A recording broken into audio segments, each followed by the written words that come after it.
Cyan விக்ரமுடைய birthday ஸ்பெஷலாக அவருடைய Thangalaan மூவிலேருந்து shooting வீடியோஸை ரிலீஸ் பண்ணியிருந்தாங்க. பார்க்குறதுக்கு ரொம்ப பிரம்மாண்டமாக மட்டும் இல்லாமல் ரொம்ப பயங்கரமாக இருக்குன்னு சொல்லணும். தமிழ் இண்டஸ்ட்ரியோடைய ஒரு ஹை எக்ஸ்பெக்டேஷனே இந்த தங்கலான் மூவிக்கு தான் இருக்கா. இப்போ ரிலீஸ் ஆகியிருந்தால் இந்த ஷூட்டிங் வீடியோஸே பார்க்குறதுக்கு ரொம்ப பயங்கரமாக இருக்குன்னு சொல்லணும். ரொம்ப ஃபோர்ஸ் போட்டு தான் விக்ரம் அவர்கள் இந்த மூவியில் ஆக்டிங் பண்ணியிருக்காரு. ரஞ்சித்தோடைய டைரக்ஷனில் சார்பட்டா ஒரு பெரிய ரெஸ்பான்ஸை சொல்லணும். அதை தொடர்ந்து இப்போ இந்த தங்கலான் மூவியோடைய இந்த ஷூட்டிங் வீடியோஸே பார்க்குறதுக்கு ரொம்ப பயங்கரமாக இருக்கு.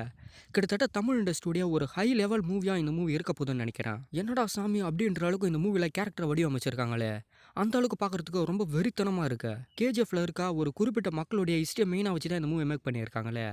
தங்கத்துக்காக சண்டை போட்டுக்கிற ஒரு 2 இனத்தோடைய மெயினான ஹிஸ்ட்ரி தான் இந்த மூவின்னு நினைக்கிறேன். இந்த மூவியில் இருக்க ட்ரெய்லரை ரிலீஸ் பண்ணாங்கன்னா இது எந்த மாதிரியான ஸ்டோரியாக இருக்கிறதுக்கு வாய்ப்பு இருக்குன்னு ஒரு சின்ன ரிவ்யூ கூட பார்த்துடலாம்.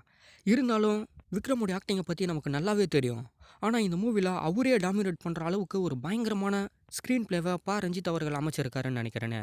இந்த மூவியோடைய டைட்டில் வீடியோ ரிலீஸ் ஆகக்குள்ளே இந்த மூவியோட ஹைப் ரொம்ப அதிகமாகிடுச்சு. இப்போ இதனுடைய ஷூட்டிங் வீடியோஸை ரிலீஸ் பண்ணி எப்படா இந்த மூவி தேட்டருக்கு வரும்ன்ற அளவுக்கு வெயிட் பண்ண வச்சுட்டாங்களே. இந்த மூவியோடைய 90% ஒர்க் எல்லாமே முடிஞ்சிடுச்சு. நெக்ஸ்ட்டு தேட்டருக்கு தான் இந்த மூவி வெயிட் பண்ணிக்கிட்டு இருக்காங்களே.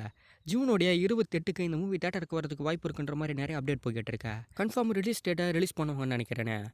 ரஞ்சித்தோடைய டைரக்ஷனில் ஜிவி பிரகாஷோடைய மியூசிக்கில் விக்ரமுடைய 61வது மூவியாக தான் இந்த மூவி தயாராகிருக்கா. ஒரு பெரிய வெயிட்டிங்கில் இருக்கிற இந்த மூவியோடைய ரிலீஸ் டேட் எல்லாமே கண்டிப்பாக வர ஏப்ரலுடைய எண்டுக்குள்ளே ரிலீஸ் ஆகிறதுக்கு நிறைய வாய்ப்பு இருக்கு. விக்ரமுடைய ஆக்டிங்கில் ஒரு ஹை எக்ஸ்பெக்டேஷனில் தான் இந்த மூவி இருக்கு. பேன் இண்டியா வயசுலேயே இந்த மூவி ரிலீஸ் ஆகிறது கன்ஃபார்ம் ஆகிடுச்சா. நிறைய பேன் இண்டியா ஆக்டர்ஸோட தான் இந்த மூவி தயாராகிருக்கு. 2024 செகண்ட் ஹாஃபில் தான் பெரிய பெரிய ஆக்டரோடைய மூவிஸ் எல்லாமே ரிலீஸ் ஆக போகுது. அதே வகையில் தான் இந்த தங்கலான் மூவி ரிலீஸ் ஆகிறதுக்கு வெயிட்டிங்கில் இருக்கா. கிட்டத்தட்ட இந்தியனுடைய 2வது பாகத்து கூட நேரடியாக மோதுறதுக்கும் நிறைய வாய்ப்பு இருக்கா. கன்ஃபார்ம் ரிலீஸ் டேட் வந்தால் தான் தெரியும் இந்த மூவி எப்போ ரிலீஸ் ஆக போகுதுன்னு. அதிகபட்சமாக ஜூனோட எண்டுக்குள்ளே இந்த மூவி ரிலீஸ் ஆகிடலாம் அப்படின்ற மாதிரி தான் இப்போ அனௌன்ஸ்மெண்ட் போய்கிட்டு இருக்கேன்.